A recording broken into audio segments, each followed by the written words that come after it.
Manchester United tertinggal saat melawan Brentford dengan cara yang kontroversial setelah Matthijs de Ligt dipaksa keluar lapangan. MU kebobolan di babak pertama dari gol pembuka Ethan Pinnock. Bek tengah Brentford itu membawa tim tamu unggul melalui sundulan dari tendangan sudut, tetapi itu terjadi setelah Matthijs de Ligt terpaksa menepi untuk kedua kalinya karena mengalami kepalanya berdarah-darah. De Ligt mengalami cedera setelah membungkuk untuk mencoba menyundul bola, tetapi malah mengenai lutut Kevin Schade. Kepalanya terluka dan De Ligt mendapatkan rasa hormat dari para penggemar dengan terus berjuang meskipun mengalami cedera. Ia terpaksa menepi beberapa kali untuk membersihkan darah dari wajahnya, termasuk di menit-menit akhir babak pertama. Brentford baru saja mendapat tendangan sudut, tetapi De Ligt diperintahkan oleh wasit Sam Barrott untuk pergi ke pinggir lapangan untuk mendapatkan perawatan. Dengan United yang hanya bermain dengan 10 pemain dan kehilangan salah satu bek tertinggi mereka, Brentford memanfaatkannya dan mencetak gol pembuka. Sejumlah ofisial MU pun murka. De Ligt yang tingginya 193 cm menjadikannya pemain United dengan kemampuan bertahan terbesar di udara, menendang bola liar yang membentur kerucut sebelum memaki wasit keempat, Gavin Ward. Pemain berusia 25 tahun itu didampingi oleh asisten manajer Ruud van Nistelrooy yang mendapat kartu kuning atas protesnya, bersama Ten Hag dan Jonny Evans. Pelatih tim utama Darren Fletcher memaki wasit pertandingan di lorong, meskipun tidak melihat gol tim tamu karena ia sedang bersiap untuk jeda turun minum. Ten Hag mengakui setelah pertandingan bahwa timnya marah dengan keputusan tersebut. Ia heran wasit mengeluarkan De Ligt karena darah kering, jadi dia sudah dirawat karena cederanya. Para penggemar melihat reaksi marah De Ligt setelah dia dipaksa menonton dari pinggir lapangan saat Brentford mencetak gol. Itu adalah keputusan yang sangat membuat frustrasi, tetapi pertanyaan harus diajukan kepada tim medis. Mengapa De Ligt harus melakukan beberapa kali perjalanan ke pinggir lapangan untuk menghentikan pendarahan? Alejandro Garnacho mengungkapkan bagaimana latihan di Carrington bersama Marcus Rashford membantunya mencetak gol penyeimbang Manchester United melawan Brentford. United mengakhiri 5 pertandingan tanpa kemenangan di semua kompetisi pada hari Sabtu, saat mereka bangkit dari ketertinggalan untuk mengalahkan Brentford 2-1 di Liga Primer di Old Trafford.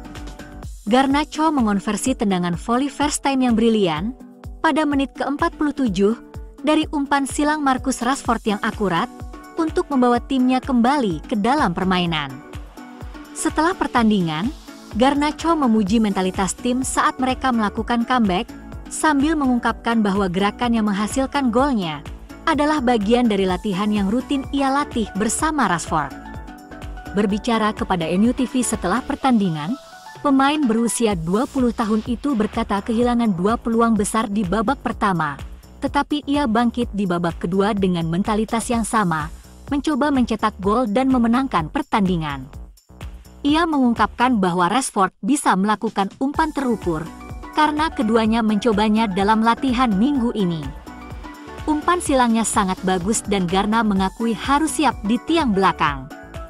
Tim asuhan Erik ten Hag akan kembali beraksi pada pertengahan minggu di Liga Eropa saat mereka menghadapi mantan manajer mereka Jose Mourinho dan tim Liga Super Turki miliknya Fenerbahce. Kemenangan 2-1 Manchester United atas Brentford penting bagi Erik ten Hag, tetapi fokus mereka akan segera beralih ke pertandingan berikutnya karena jadwal pertandingan yang padat dan cepat. Namun, bagi Jack Fletcher, pertandingan ini akan menjadi pertandingan yang tak terlupakan, karena ini adalah pertama kalinya ia masuk dalam skuad senior, duduk di bangku cadangan saat melawan Brentford. Itu akan menjadi momen emosional juga bagi Darren Fletcher, yang mendapat kesempatan untuk duduk di samping putranya, mengenakan kaos klub tempat ia melejitkan namanya. Fletcher mengirim pesan 6 kata setelah pertandingan yang memicu respons dari Wayne Rooney, sementara Rasmus Højlund menunjukkan sisi paling lucunya dengan balasannya sendiri. Fletcher telah menggemparkan dunia untuk tim U21 musim ini di usianya yang baru 17 tahun. Jadi hanya masalah waktu sebelum kebangkitannya membuahkan hasil. Setelah cedera Mason Mount dan Kobbie Mainoo, kesempatan itu datang lebih cepat dari yang diharapkan. Meskipun para penggemar masih berharap Gore atau Collier akan duduk di bangku cadangan sebelum dia. Namun, permainan Fletcher lebih mirip dengan Mainoo, karena Collier dan Gore adalah gelandang yang lebih agresif dan berpikiran defensif. JCK mengunggah pesan 6 kata kepada para penggemar di Instagram. Ia berkata itu kemenangan yang hebat dan pengalaman yang tidak nyata. Legenda United Wayne Rooney menanggapi dengan mengangkat tangan dan emoji tepuk tangan. Sementara tanggapan Rasmus menjadi yang terbaik saat ia membalas dengan pamerkan di samping 2 emoji tertawa. Harry Amas, Ethan Wheatley, Toby Collier, dan Shellac termasuk di antara yang lain yang menanggapi, sementara saudaranya Tyler Fletcher juga membalas.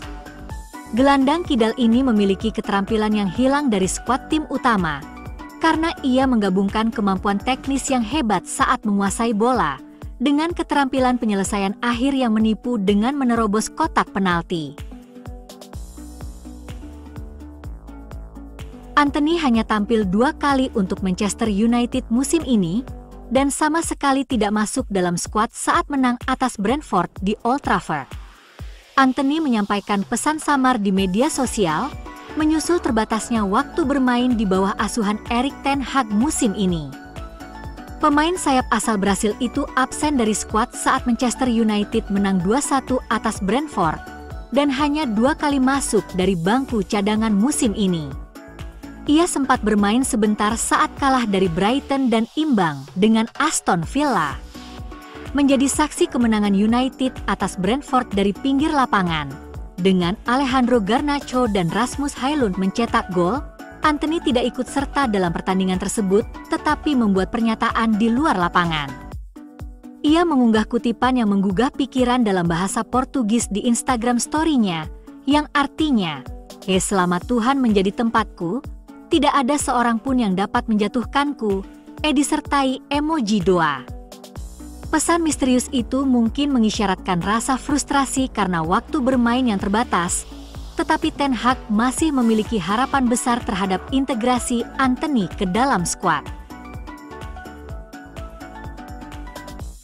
Kiper klub Belgia, Lierse SK, Jan Peersman, mengungkapkan asisten manajer Manchester United, Ruud van Nistelrooy masih mengawasinya setelah sebelumnya mereka bekerja sama.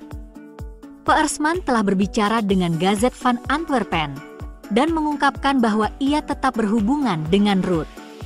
Ia saat ini menghabiskan musim ini dengan status pinjaman di Belgia dari tim U21 PSV setelah menghabiskan 1 dekade terakhir untuk naik pangkat di klub Belanda tersebut.